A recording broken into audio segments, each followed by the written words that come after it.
remember, we're talking about, what's today, the 8th.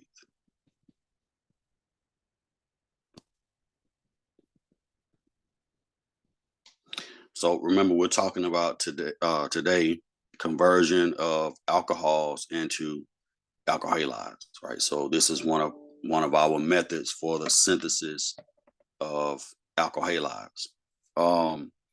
And we're going to talk about 3 different reactions. We may not get to all 3 today, but we're going to talk about 3 different reactions of ways to convert alcohols to alkyl halides. And again, 2 key points. All of these are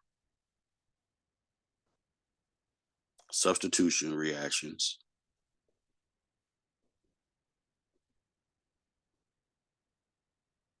And I'm abbreviating alcohol as ROH. So if you see me write that, that's the abbreviation for an alcohol. The OH part is the alcohol, the R is the alkyl chain, whatever is attached to it. So into, which is alkyl halide.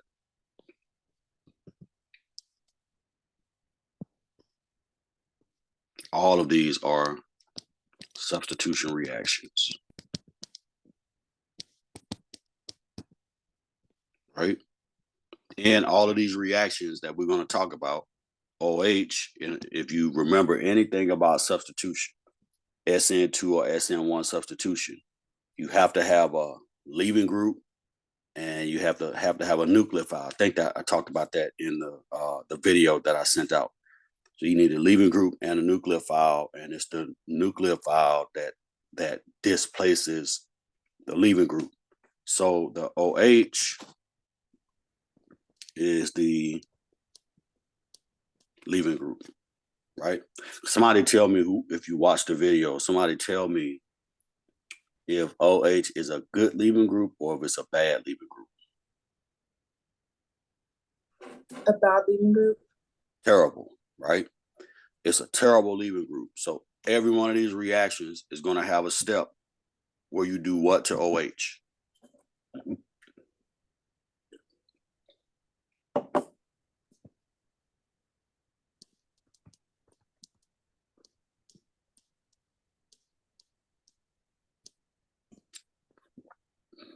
Right? All the reactions involve one step where you take OH and make it a better leaving group, right? Every one of these reactions. So some of them seem like they have a lot of steps, but the majority of the chemistry is turning the OH into a better leaving group by making it more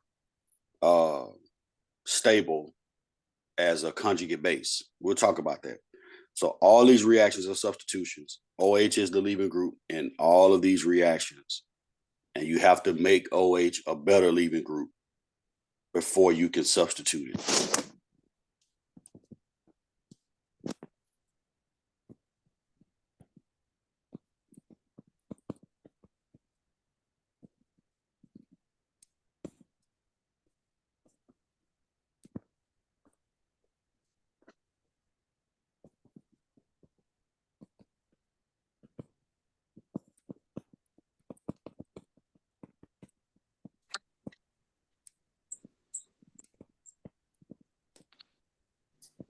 Right, so all these reactions are going to follow that same pattern where you make OH a better leaving group, and then it gets substituted by the halogen of your choice, whatever reagent you use, and then the final product is going to be your alkyl halide. So I want to start. I know that this is, I actually want to start here. I'm going to move this page up. I'm going to start with this reaction because it's probably the easiest one to think about out of all of the 3 that we're going to be doing, right? So this is one method for conversion of alcohols to alkyl halides. It's really a acid catalyzed substitution, but we're just going to call it addition of HX, right? Where HX can be HCl, HBr, HI, right? The X is just the general symbol for halogens. So we can use any halogen except fluorine. I said that a second ago. I think it bears repeating. You don't use fluorine as your halogen because the halogen at some point in the reaction has to be the nucleophile, and fluorine is a horrible nucleophile. It's so stingy with its electrons that it doesn't want to react with an electrophile, so you don't want to use that. All right, so let's go to the reaction itself. So, and I want to do this kind of to think about this in terms of how many steps happen. So we can also talk about the energetics of the reaction and do a reaction energy diagram for the overall reaction, right? So let's look at the first thing that happens, right? So the first thing that happens is going from here to here, right? What's the name of this intermediate? Anybody? If you watch that the video I sent, what's the name of this intermediate? Where I took, and what did I do? Notice the OH is now water. Right? What's the name of that intermediate? It has a specific name when you convert a hydroxyl group into a water molecule.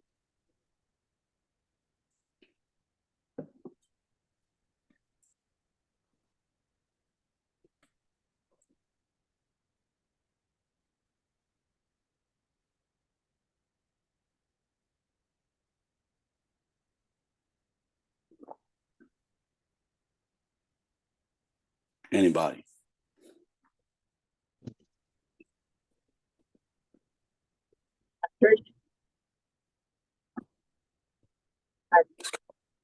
Hydronium. We call that a hydronium ion, right? Hydronium ion. So when you convert OH into water, it becomes what we call a hydronium ion, right? Now, this is my leaving group. Let me just abbreviate it. This is my leaving group, right? Now, let's go back and look at what happened. So I gave, and let me put over here because it's not readily apparent. I'm going to put iodine here.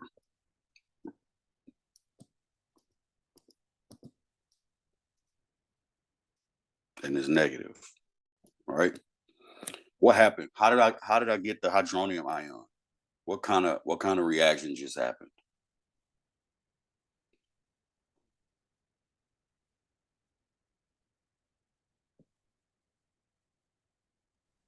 This is a process that we learned in part 1. Go ahead.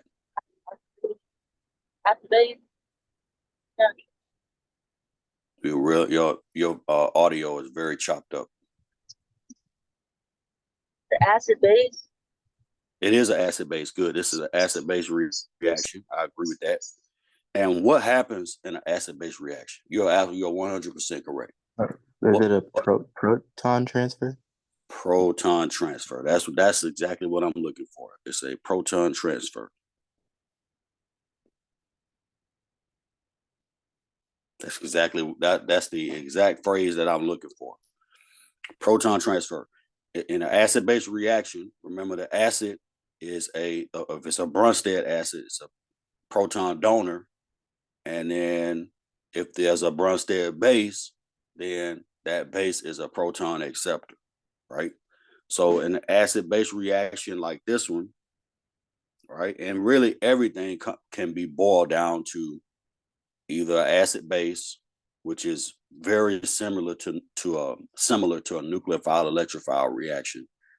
They follow the same principles, but everything can be boiled down to if it's polar, acid base or nucleophile electrophile reaction, right? All these reactions will fall under that category, either acid base reaction or some type of nucleophile electrophile interaction. All right. And that's one of the keys to understanding these mechanisms is to be able to identify which is which. What is the acid? What is the base? Or what's the nucleophile and what's the electrophile. So in this case, the acid is here. And then that makes the hydroxyl group my base. So how do I show that proton transfer? How do we show what happens in a reaction as it relates to the mechanism? Like, what do we use to illustrate a reaction mechanism from part one, what you learned in part one? Working knowledge. You draw an arrow. Curved arrows, right? You always want to use curved arrows to show anytime a reaction is taking place. So I showed this in that video last night, if I'm not mistaken. It might not be the exact same example, but I definitely had the mechanisms for each reaction in that video. So if I want to show proton transfer, right, and this is the proton that I'm transferring to the hydroxyl group, that's what my arrow looks like, right? I take it from, notice where it started, at the pair of electrons, and then it ends up attacking hydrogen, right? And then I also, at the same time, I'll put these electrons in. You should do the same thing on your handout. At the same time, I'm gonna break the HI bond and give those electrons to iodine. So these are like really basic principles from part one. When I talk about working knowledge, this is the stuff that you have to remember. Like, how did I know to give the electrons to iodine and not to hydrogen? How did I know that? What governs that?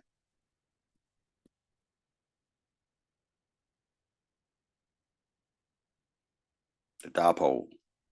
The dipole in any bond governs, if you break that bond heterolytically, the dipole tells you which way the electrons are flowing. So if you understand that polarity, then you understand when I break that bond, the electrons always go with a more electronegative atom, which in this case is iodine. Right. So everything we do is governed by some underlying principle from part one, whether it's polarity, electronegativity,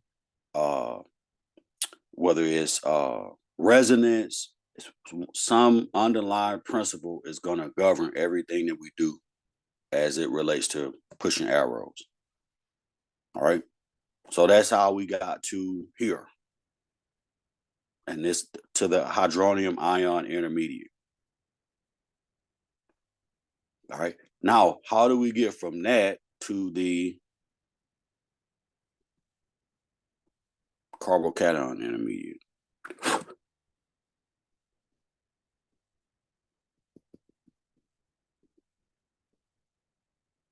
And this is actually why you can't do this reaction, or you could do it on a primary, but it's going to be so slow that you may as well just not do it. You may as well pick another method. But this is why, right? That carbocation governs the rate of the reaction. That's why this method is specific for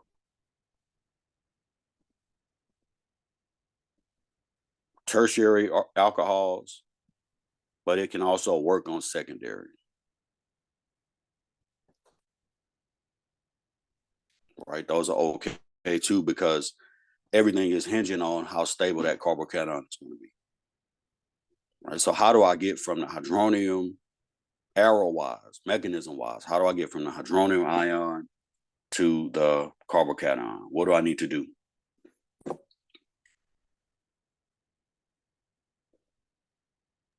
The bond will break between the oxygen and carbon and break off with the water Mm-hmm. Which way are the electrons going to go? towards the oxygen. Towards oxygen. Good. So I'm going here, boom, and then I've lost my leaving group. This is the rate determining step. I'm abbreviating that, but RDS is the rate determining step. It's the slow step in a reaction. Right? So the first step was proton transfer. Second step, loss of leaving group. And then formation of that carbocation. This is the driving force for the reaction. And again, this is why this particular method only works on tertiary and secondary. I mean, it'll work on the primary, but it won't go through this type of mechanism, but it'll be very slow compared to a tertiary. But this is why it's specific to those types of alcohols, because once you lose your leaving group and make the carbocation, right, the stability of that carbocation is going to drive the reaction. If it's less stable, the reaction is going to be slow down to a crawl. If it's very stable, then the rate is going to be a pretty fast rate of reaction. Now, let me write that up here.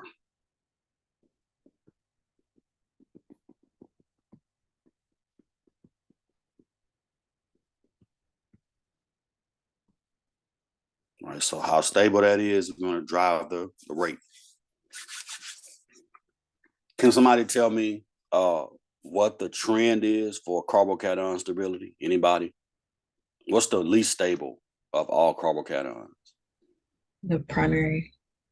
Primary is the least stable, but actually the least stable is a methyl. But you're right.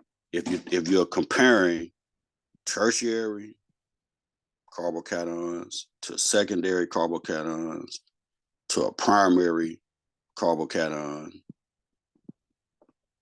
right? And this is a carbon. Sorry about that. This is a carbon right here. So a primary is only going to have one bond to carbon. Secondary will have two bonds to carbon, and a primary will have one bond to carbon. But there's also a methyl carbocation where it's just a CH3 that's positive, right? That's the worst out of all of them. So this is decreasing stability.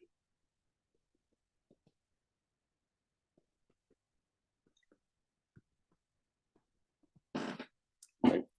So tertiary is the most stable, methyl is the least stable.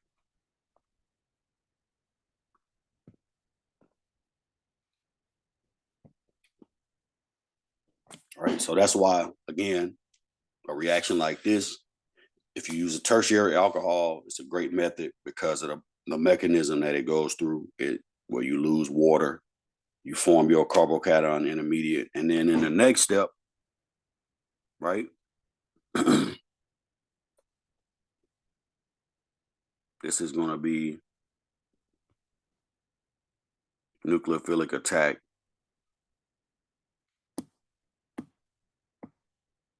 on the carbocation. So what happened going from here to here? What did I do?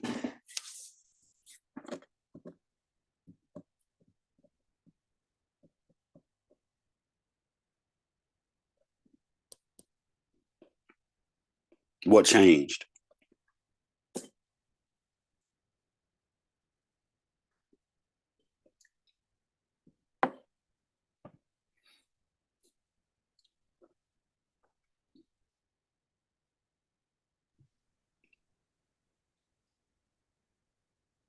Done on it to the carbocation intermediate. So now I have a bond between, excellent. I have a bond now between carbon and iodine. And if iodine is my nucleophile, sorry about that, that makes this by default my electrophile, right? NU with a pair of electrons is abbreviation for nucleophile, and then E plus is an abbreviation for electrophile. All right, so how do I show that reaction happening between iodine and that carbocation? How did I show all these other things happening, right? I used curved arrows. Over here, what would the set of arrows look like to show that iodine is making a bond with the carbocation? What would that look like?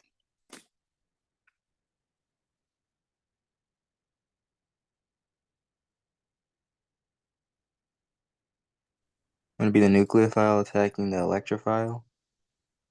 So you're saying the electrons are going to start here and come here like that? Um, yeah. Okay. I'm not trying to make you second guess. I want you to be confident about that because that's Okay. what happens. Okay. Right? That's what happens. Anytime you have a nucleophile and an electrophile reacting, the electrons always flow from the nucleophile to the electrophile. There's a term that I used in part one, or a phrase, source to sink. The source is your nucleophile because that's where the electrons originate, and then the sink is your electrophile. So electrons always flow from source to sink.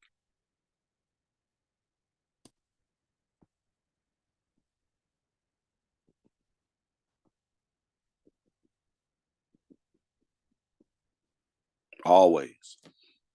Right. So once it comes down to being able to identify what's the nucleophile, what's the electrophile. Once you're able to do that, then you know how to push your electrons because there's no guesswork involved. Once you identify the nucleophile, you know for a fact that nucleophile is going to give away a pair of electrons, right, to some electrophile. Right. So that's the mechanism for that reaction. Let me zoom back in on that just a tad.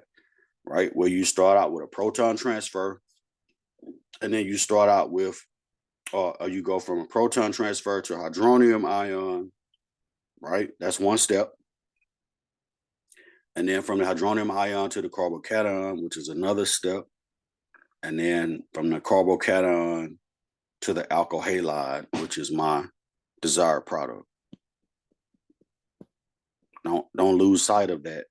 I know it was a lot going on, but the bottom line is we took that alcohol that we started with and converted it into an alkyl halide. That's the umbrella that we're working underneath.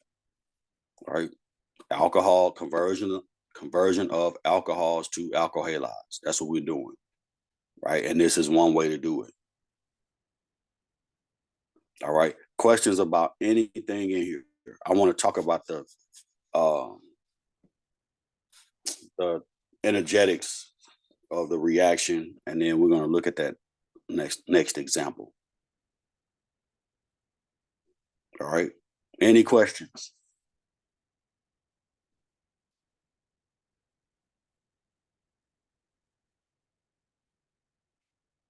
All right. So how many steps overall is this reaction?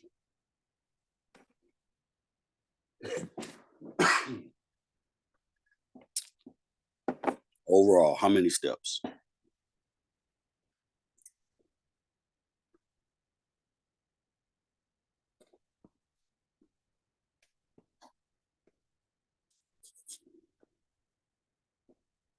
So we had the 4. said 4 steps. So proton transfer, loss of leaving group, and then attack of the nucleophile. Is that right? So that's 3 steps. Oh, 3. Yeah, 3 steps. So each one of these steps has an energy profile or reaction profile.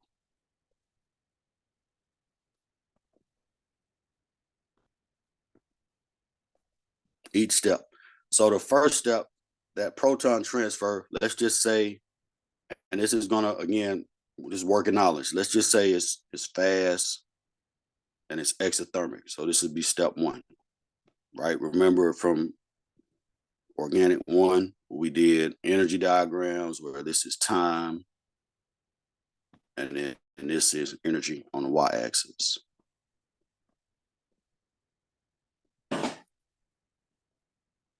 All right.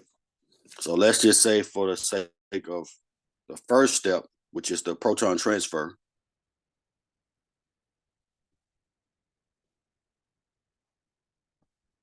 that is fast, exothermic.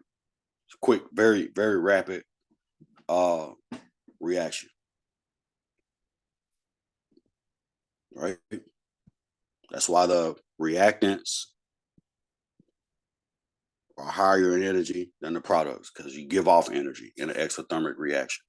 So delta G is negative, delta H is negative, and then the activation energy is low. Do y'all remember those terms from part one?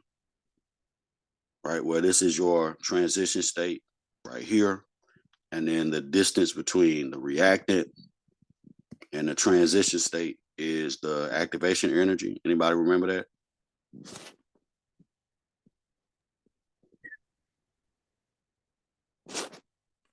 Right, so exothermic reactions have low activation energy, and then let me make that look a little bit better.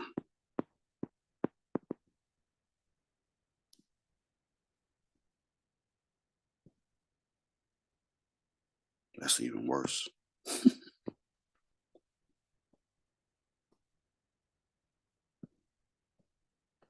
Yeah. So that's my activation energy, that gap between the reactants and the transition state. All right, so that's exothermic. What about the second step? What did we say about that? We gave it a specific, we said something very specific about the loss of leaving group, which is the second step. What did we say? It's slow. It's the rate determining step. Rate determining step. What? Okay, so let's use that. Let's use some logic with that. If that's the rate determining step, the slow step, if it governs the whole overall rate of the reaction, should the activation energy of that step be high or low? What do you think?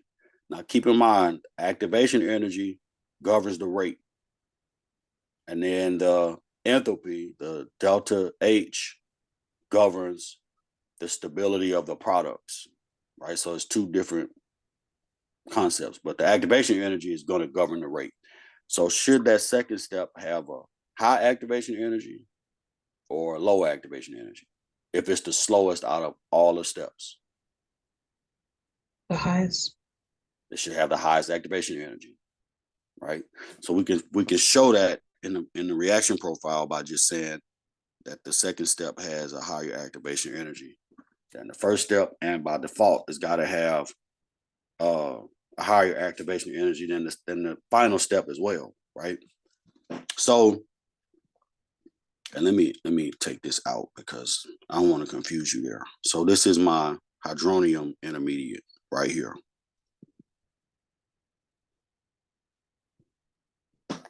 And then this intermediate, because remember, every well, every valley between two peaks is an intermediate. So at hydronium intermediate, and then over here, this would be my carbocation intermediate. Right. So you're going from reactants. In this case, it's still considered a product, but it's not the final product. So it's we'll call it an intermediate.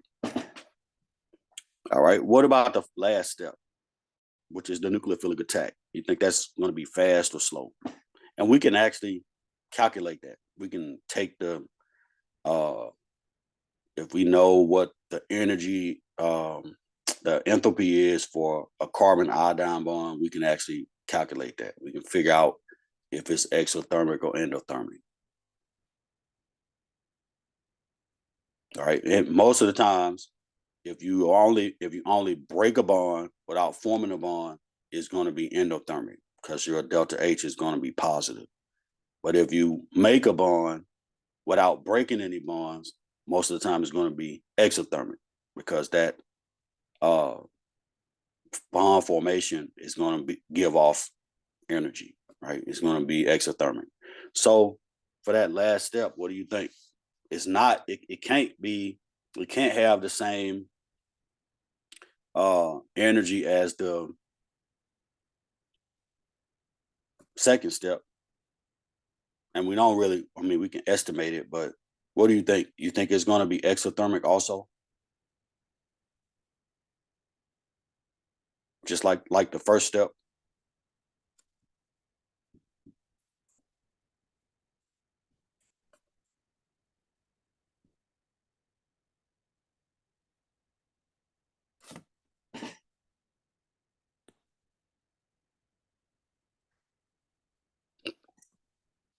It should be exothermic. Because that's a fast step too. The slow step is the loss of leaving group. So overall, we got 3 steps. Each step has its own reaction profile. And then overall, the reaction is exothermic. All right. Any questions about anything we just talked about? And then this is my final product, which is the alkyl halide.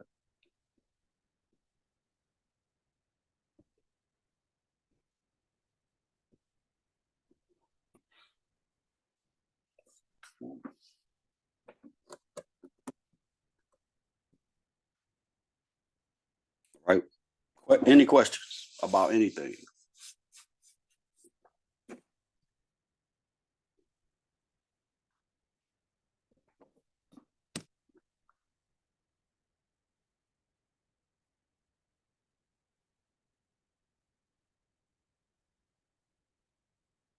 All right.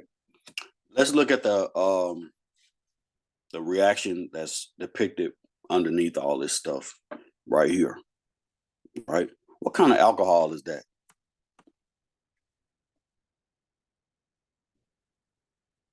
Is it tertiary? Is it secondary? Is it primary? And if you don't know the difference in that, say something. Whether something is tertiary or secondary or primary. I don't know the difference. Okay, great. All right, let's talk about that over here. So if I have an alcohol like the one shown, I'm just going to draw. So this is my alcohol. This carbon right here, where the alcohol is, we call it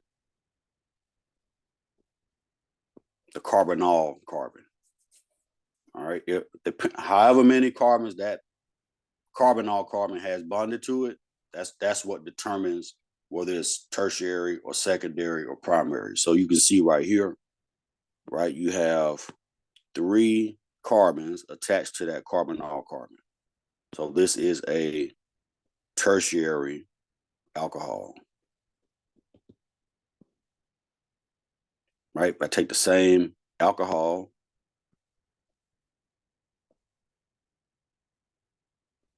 again, this is my carbonyl right here, and it has 2 carbons attached to it. All right, so that is a secondary alcohol. Right, and I have, you can see the pattern now. How many carbons would a primary alcohol have bonded to it? 1. 1. So this is the carbonyl where the alcohol is, and then this is the 1 carbon attached to it. All right, so this is a primary. Right, the other bonds are taken up by hydrogen. Right, because every carbon can only make 4 bonds. So right here, there's a hydrogen, and then there are no hydrogens on the tertiary. All right. So what kind of alcohol is that we're starting with in that second example?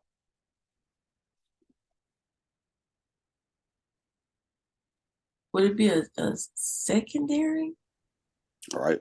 Let's Primary? apply the same. It's a primary. This is the carbonyl carbon where the alcohol is actually attached. So to that carbon, there's only 1 carbon attached to it. Right. So it's a primary. Right. And I'm doing this to illustrate a point. All right. So I have that plus HCl. Let's go through the mechanism in 3 minutes or 4 minutes. And let's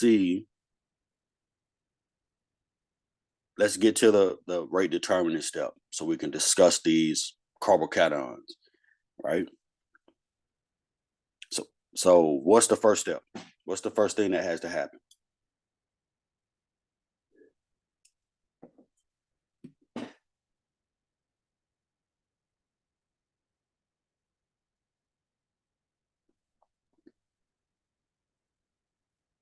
The OH has to become a better leaving group. How do we do that with this method? What happens? What do we do up here? We did a proton transfer. Is that right? Yes. So that's not going to change here, right? I'm going to attack that hydrogen, and I'm going to break. Let me put some electrons in first. I'm going to break the hydrogen chlorine bond, right? So that's going to leave me with I don't want to write all those carbons, but I want to set a bad example either, so I'll write them out.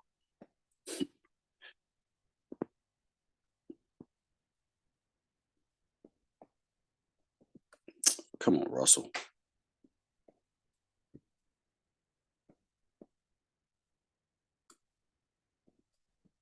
Right, so this is going to be O, H, H, and that's positive.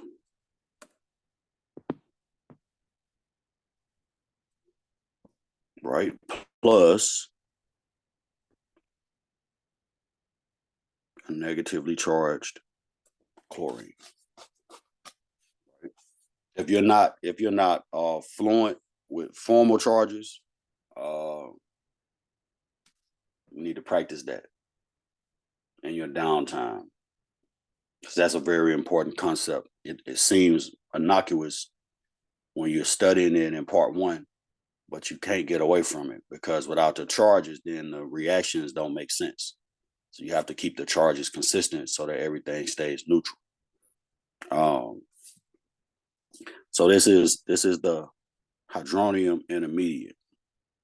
Now, what happened up here once I got to that step?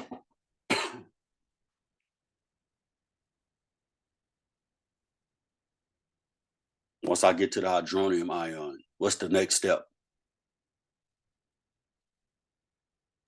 Loss of a leaving group. Also leaving group. All right.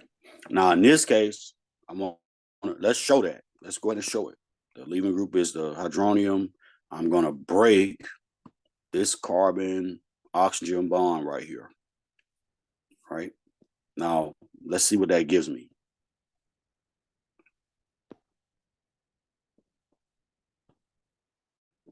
So I'm gonna have this. And this is a CH2, by the way.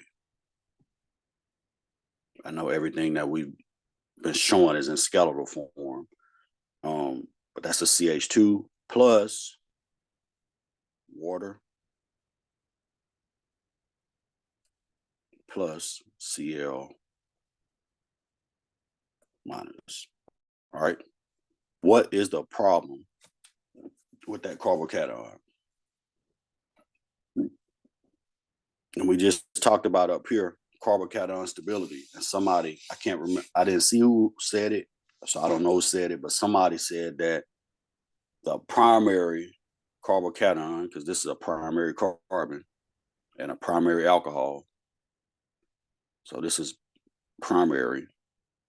Somebody said that that was bad. Am I right? Not stable. That it's completely unstable, right? Compared to a secondary or a tertiary. So this is highly unstable.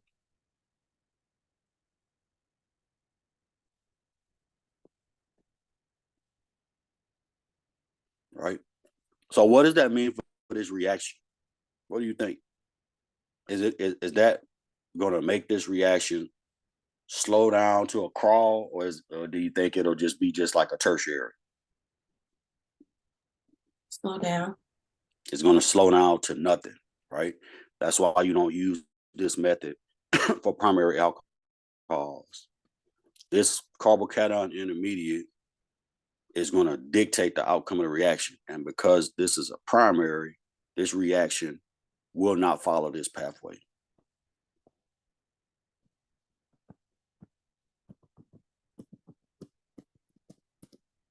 It's going to slow down tremendously. And you may even, instead of having the leaving group leave, the mechanism more likely is going to change, right?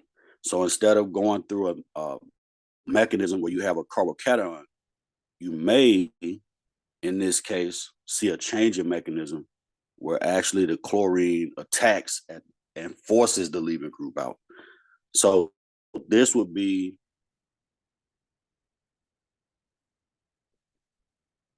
an SN1 type mechanism, right? Do y'all remember that from part one? We're going to study it in more detail here, but for SN1, if you recall, the leaving group leaves first before the nucleophile attacks. So let me go ahead and put that in here.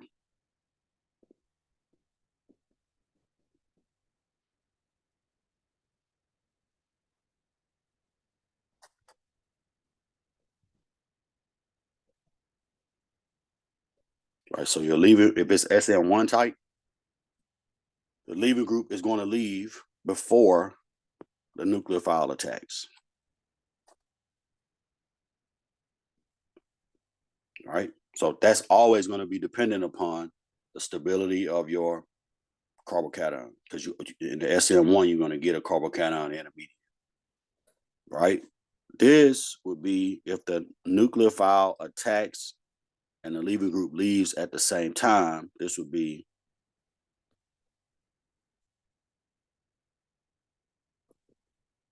an SN2 type mechanism where, sorry about that.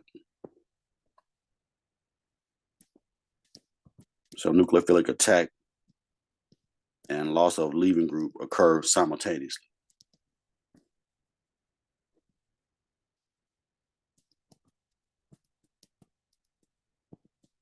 Right? Everything happens all at the same time. So for this reaction on this primary, I'll come back to that so you can finish writing it down. But for this reaction on this primary alcohol, it probably is not going to go through this SN1 type mechanism like the secondary alcohol did that we looked at up top. Right? You're probably going to see a change in mechanism and a complete change in the rate as well. Right? So that's why for secondary and tertiary alcohols, you want to use a method like this where you use HX, but you do not want to use it on a primary. So the reaction slows down on a primary alcohol. So you do not want to use this HX method for primary.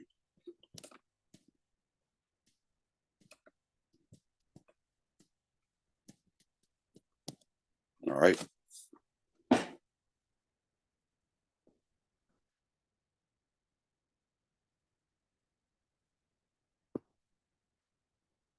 All right. Questions about that? Any questions about that?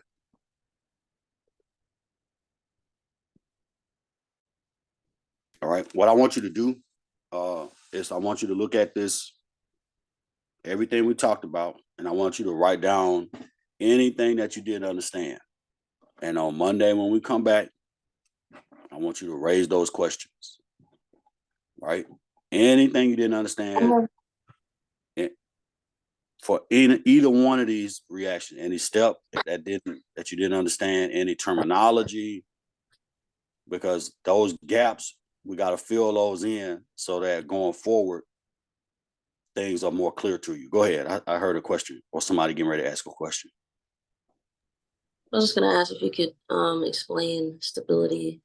Like, does that correlate Like to reactivity or? Mm-hmm. So you're saying explain it in terms of why a tertiary is more stable than a primary?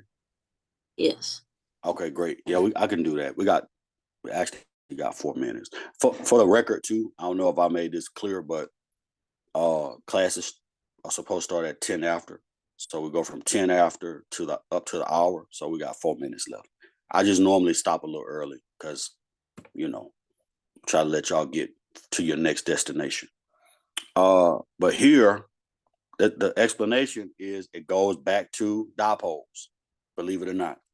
Every one of these carbon-carbon bonds on this tertiary are feeding electrons into that positive charge on that carbon. Every last one of them. So you got 3 dipoles going that direction. So this is stabilized by what we call, sorry about that.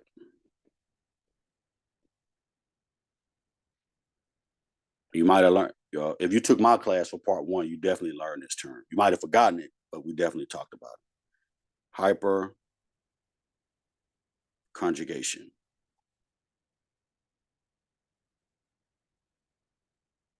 That's what stabilizes carbocations, right?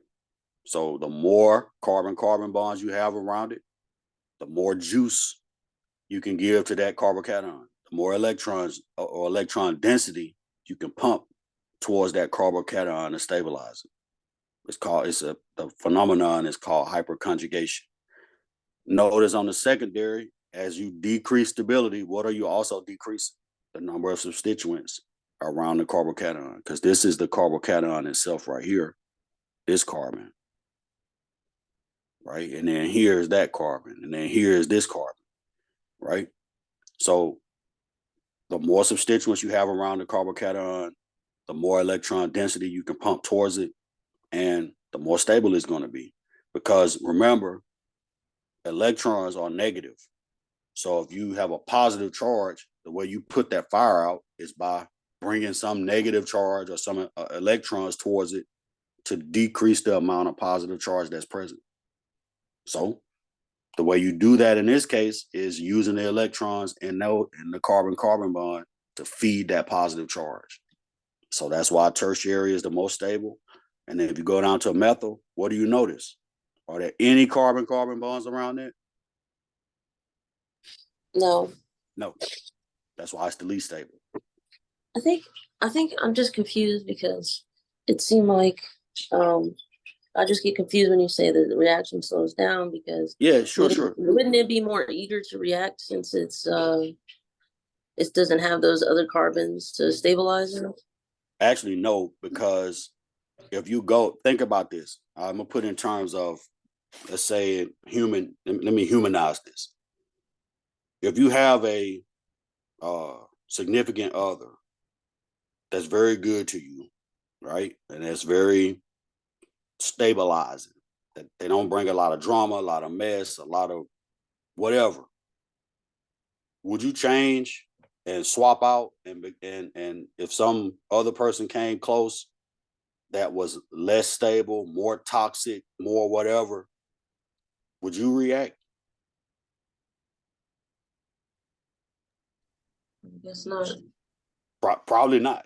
I don't know. Like I'm not trying to say what your preference is. So I'm just saying you probably gonna maintain what you have, right? Yeah. So over here with this primary, as much as the leaving group would love to leave, when it does, that carbon is in a bad position. So the leaving group says, I'm not gonna leave you as a carbocation. The only way I'll leave is if I know you're gonna get better quickly. And the only way to get better quickly, in this case, is for that nucleophile to come in and displace the leaving, as opposed to making a primary carbocation, which is a horrific position for that carbon to be in. All right. But up here, it's like, okay, if the leaving group leaves, the carbocation doesn't care, right? Because I got my crew with me. I got this carbon over here, this carbon over here. So even if you leave, I'm good. So go ahead and leave. Right? I got my support system. Down here, there's no support system. Right? So with that primary carbon, the reason why the hydroxyl is so slow to leave is because there's no support system to help that carbocation once it gets to the state where it's by itself, if that makes sense. I see what you're saying. Yeah. So we would rather maintain what it has as opposed to becoming a carbocation and basically being alone, just sitting out in the ether. That's not going to happen unless there's some ways to stabilize that. Anything in chemistry happens based on stability. So if there's no way to stabilize that carbocation once it forms, it's not going to form. Or if it does form, it's going to take forever, right? The rate is going to slow down to nothing because it's not this. You never want to go from a position or a place of low energy to a place of higher energy in chemistry. You're always looking to do the opposite. You want to go from higher energy to low energy. I know that was all the way around the block, but I hope it made sense.